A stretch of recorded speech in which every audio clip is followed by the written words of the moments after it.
Everything you think you know about how your voice works is probably wrong. If you've been a student of singing for any amount of time or you teach singing, this lesson could be really important for you.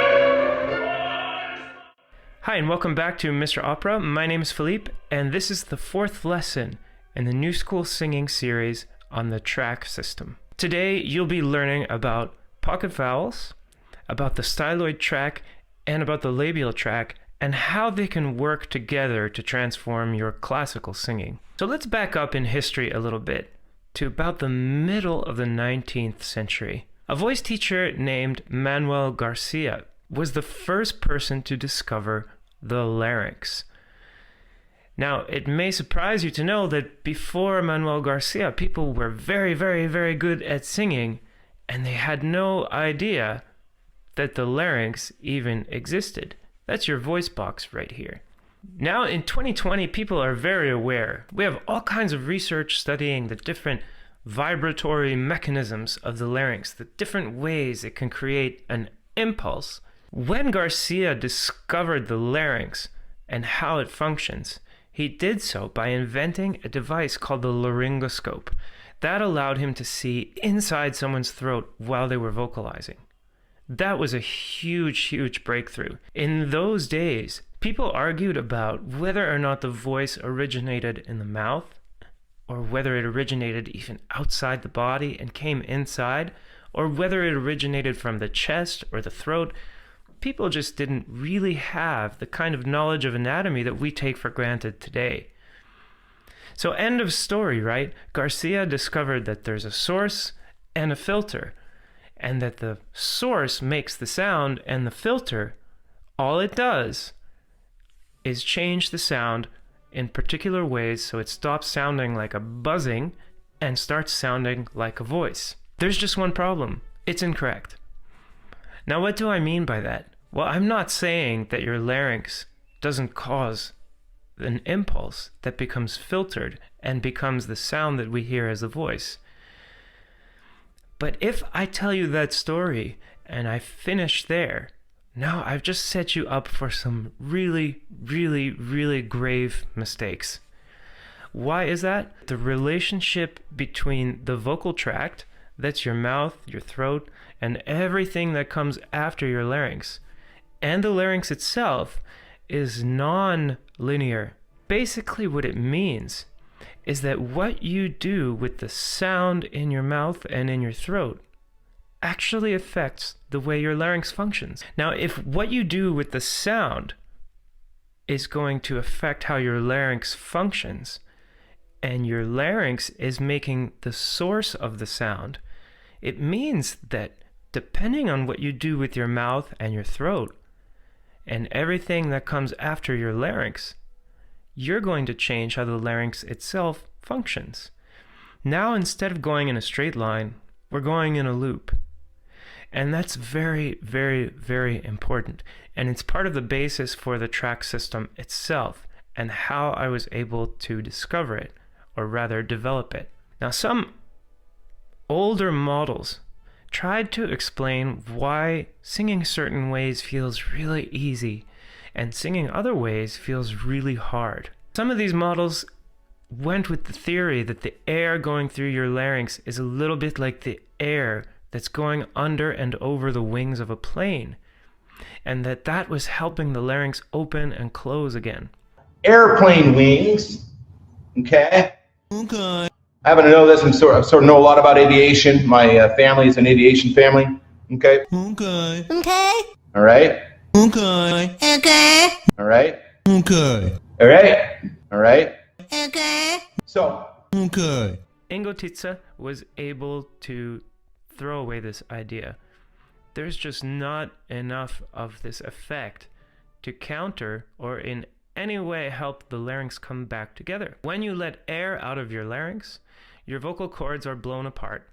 And that's just about all you can do with the air. You can do it more and you can do it less, but that's all you can do with air. Now here comes the fun part. The sound that you're making is mostly reflected back towards your larynx. So if you imagine the waves from lesson 3, now imagine that those waves are able to come backwards, back to the larynx. And when your vocal cords are closing, if the wave is timed just right, it's going to help them close. It's going to make it easy for them to open. So we have opening and closing and opening and closing that starts to feel really easy. So if you imagine someone surfing on a wave, as opposed to trying really hard to swim fast enough, that's the feeling that I'm talking about. And that's a result, not just of a particular way of breathing, or something that you do with your larynx, or making the maximum space you can in your throat. That's not going to give you that feeling. And despite what people say, often you ask them to show you how they can sing so free, and what you get is a little bit, well...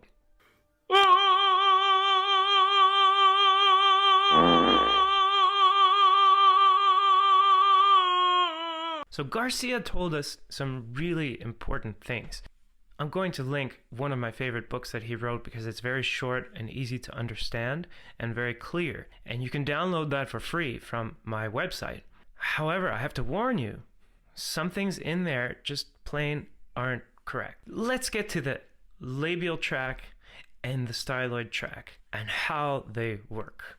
In lesson 3, I covered the glottal tract, which functions more or less like speaking.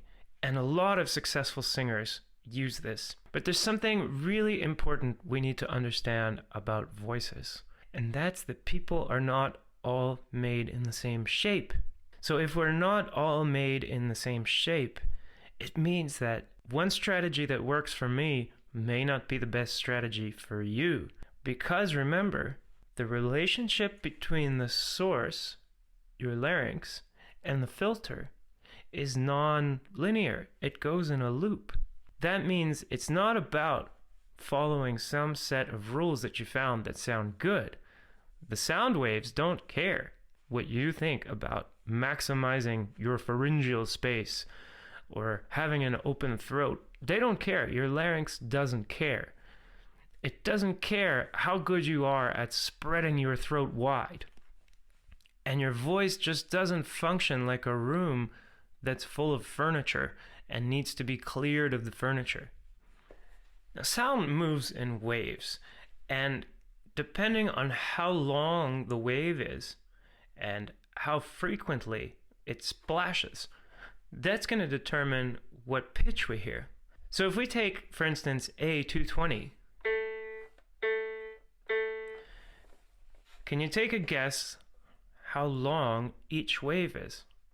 This wave of A20, just one of them, is as long as the average human female is tall. So if you think about the women in your life and how tall they are on average, that's how long one wave of A220 is. And that's A3 in the scientific system of pitch notation. Again, if I go one octave higher, it's exactly half as long. So we're still talking about, when you're a tenor singing a high A, something that is half as tall as most of the women you know, unless you live in Scandinavia. So instead of thinking about maximizing the space in your throat, you need to accept that just about nothing you're trying to do in there fits inside your throat in the first place and can't bounce around. It's being forced through. What makes it turn into a voice is called acoustic constriction, where the muscles start to implode in on themselves. Retraction is the opposite of constriction. The very common and natural reaction when you don't tighten here, you have to get the energy from somewhere else, and so it comes from down here.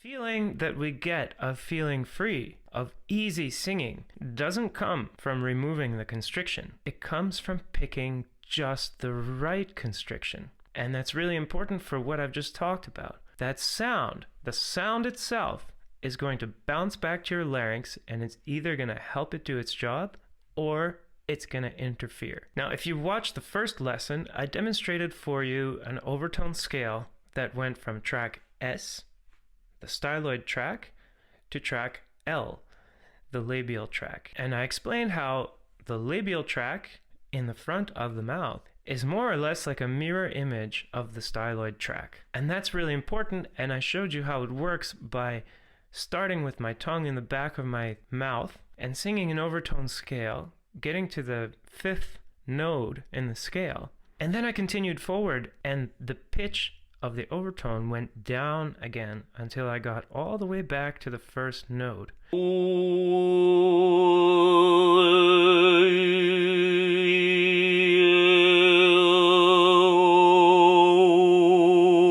I got a nice correction from a viewer who reminded me that this is not actually 1 octave above the pitch, but 2 octaves above the pitch. No big deal, it's still going to be called the 1st node. This simple overtone scale isn't really enough to convince anyone that you're singing classical music, or that you're singing opera, or that you're making clear vowels. So we're going to have to combine a node in track L or in track S with a mouth position in order to get the vowel that we're after. Something really interesting starts to happen when you make vowels in this way. You'll notice that just like the overtone you made is something like a little pocket. Now, if you go back to the last video I published, it's a cover of a famous song called She Used to Be Mine.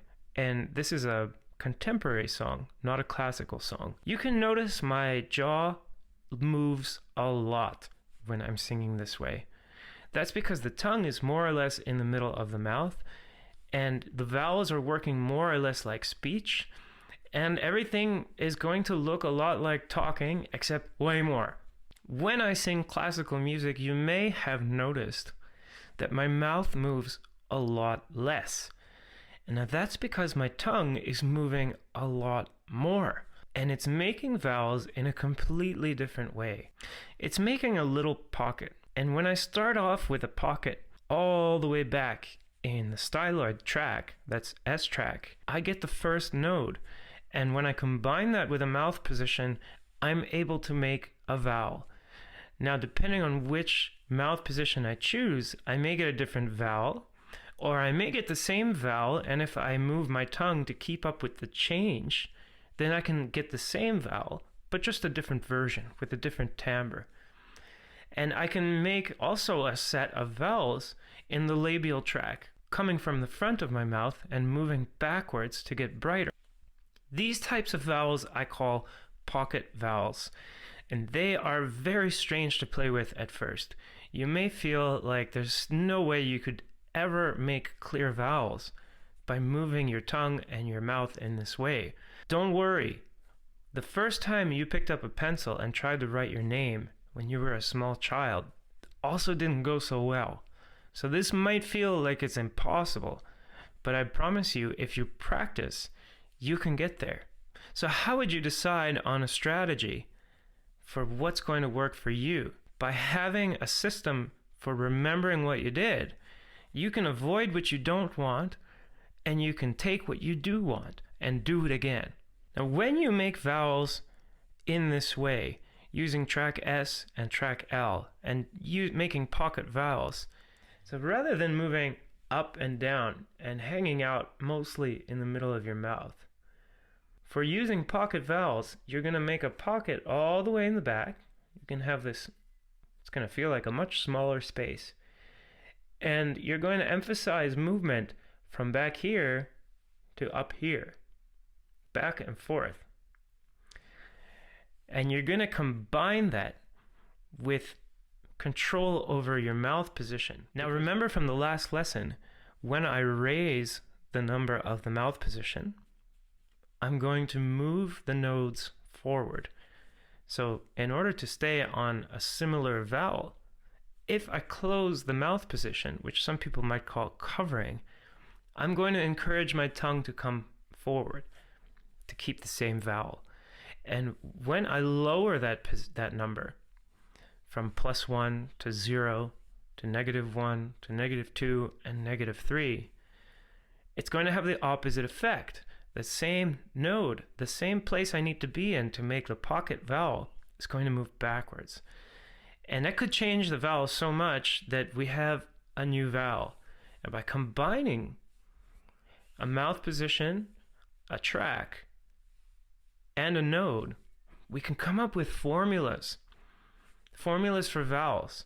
And if you remember which formula that you used, and you can do that by writing it in your score, then the next time you sing that, you can remember what it is you need to do. Another interesting thing that's going to be great about using tracks S and L, if they work for you, is that it helps us create legato. Legato means tying things together. Legare is Italian for tying. And all it means is that when you sing two notes, there's an infinite number of notes in between that you will quickly slide through. That's all it is. When you slow down that slide a little bit, it's called portato. And when you slow it down a lot, it's called glissando. If you eliminate it completely, it's called autotune. So how can you learn to do these pocket vowels, and then what are you going to do with them? Well, lesson 1 started with the overtone scale for a really good reason. And that's because you absolutely need that overtone scale for this system to make any sense. For it to be useful at all, you're going to have to learn that scale. Now, once you have a very simple scale, you can try again. And now, instead of just making a scale, try moving up and down the scale. You could do triplets. I find them very helpful.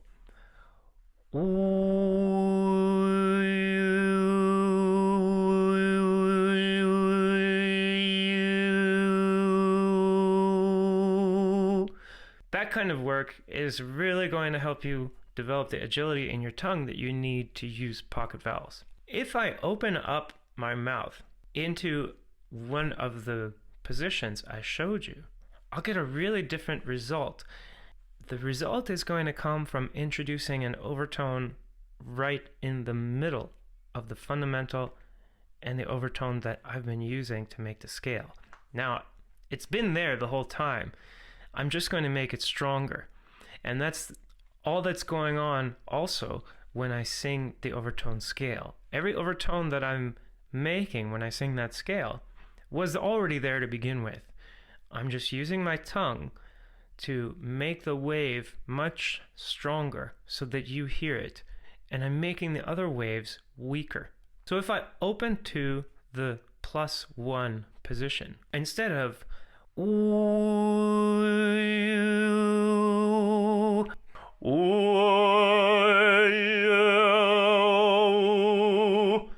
this is a really good way to start training with the pocket vowels. It's not enough yet, but it's really good training because you'll start to hear that there's not just one overtone, there's two overtones. And an interesting thing is that you can learn to make this middle overtone legato. So when you change pitches, you can tie not just the fundamental pitch to the next fundamental pitch that you're singing. You can learn to tie together your overtones, not just one, but two. If I start to change the mouth position in other ways, I can actually create different vowels. So if I stay in the same position from this oo sound and I open to, let's say, -1, I go from oo to oo. And that's going to be a convincing oo sound that you might use in French or in German. Now, the way I've set up my pocket vowels is that I like to sing brighter vowels, so that's nodes 3 through 5, in the S track when I sing above E flat 4. So if I'm above this point And I keep using the S track, and I sing a bright vowel like eh. I'm going to build eh on the fourth node in the S track. So if I start in the 0 position on this F4, and I sing my overtone scale while holding this position, I can find the fourth node.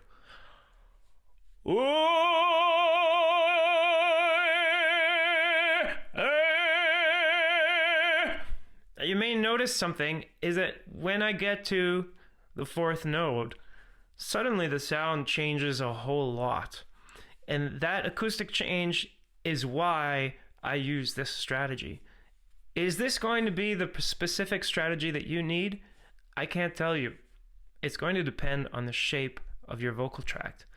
It's worth a shot. If I try this in the L track, my results for me won't be so great.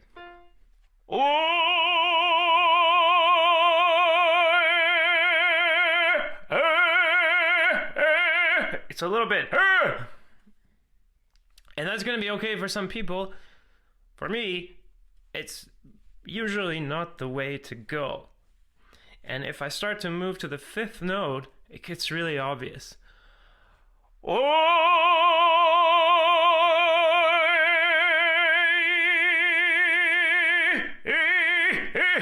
I have this feeling. What's going on is now that I've gone to L track and I've used the fifth node on F4, the waves coming back to my larynx are making things harder rather than easier.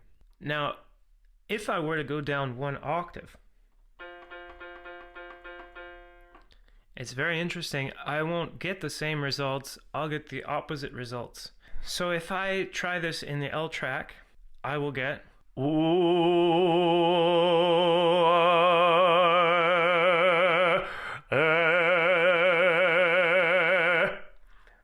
that works for me. When I try this in the S track, I get something interesting. My first node is going to work really well. And then as I go further forward in my mouth to the fourth node, I stop getting that result.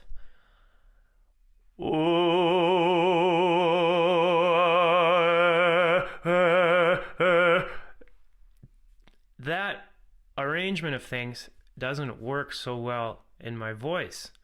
Now, if I use the L track for my eh, I'm going to get a nice result on that fourth node.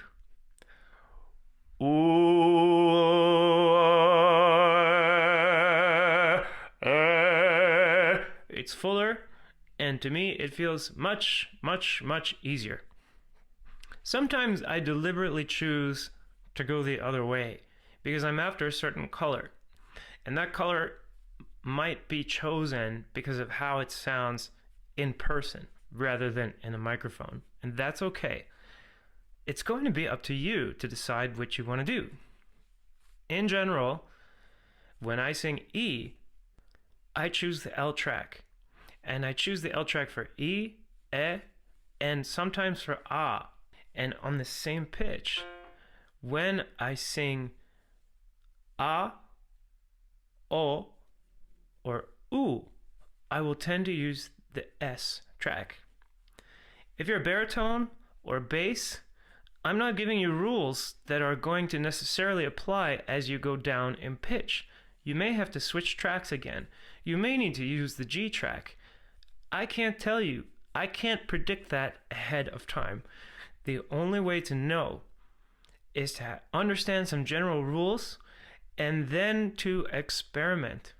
So we take the way Garcia influenced singing, and then we can add what came before him, which was people tended to talk about their direct experience rather than just in theories.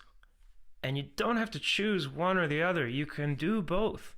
Just do one now and the other one later. Learning about these tracks and developing the system did something really important for me. I'm a tenor, and it helps a lot when you're a tenor to be able to sing a little bit fuller lower down in the voice.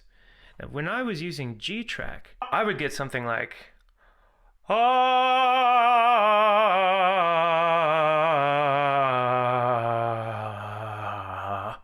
If I use S track and L track and try to find a different kind of solution with a pocket vowel, I'm able to go much lower in my voice, and I'm able to sing with a little bit more meat, a little bit more beefy sound, much lower down than I was able to before.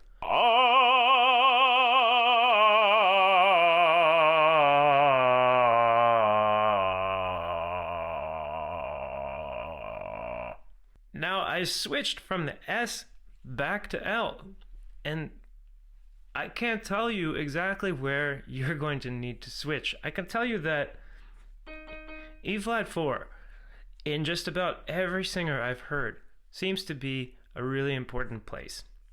Think about crossing over there. How you cross, I don't know. And I've also noticed that when sopranos start to get very, very, very, very high, they may not be able to use either track S or track L. They may have to switch to track G.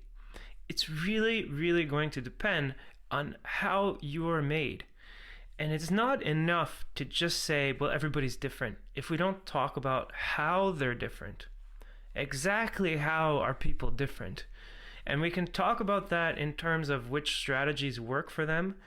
And we can start to think about why. But the important part is getting the job done. Okay, so that's a basic introduction to pocket vowels. If you're watching my recent karaoke tracks that I've uploaded, you can hear the S and L track combinations. You can hear me using L track to sing higher dark vowels, and you can hear me singing S track to sing higher bright vowels. And you can hear the reverse thing going on when I sing lower in my voice. So that's the introduction to pocket vowels and how the styloid track and the labial track work. So next time I'm going to cover some more specific strategies with the mouth position, and I'm going to talk about how your tongue and your hyoid bone relate. I hope it's not too confusing. Feel free to get in touch if you're interested in how you can apply this for your students or how you can apply this in your own voice. In the past few decades, our world has changed a lot, and students of singing and professional singers of all kinds generally tend to be away from their teachers, and they have to work by themselves. It's getting more and more important for the ways we talk about singing to be strong, to be powerful, to be accurate and precise. See you guys.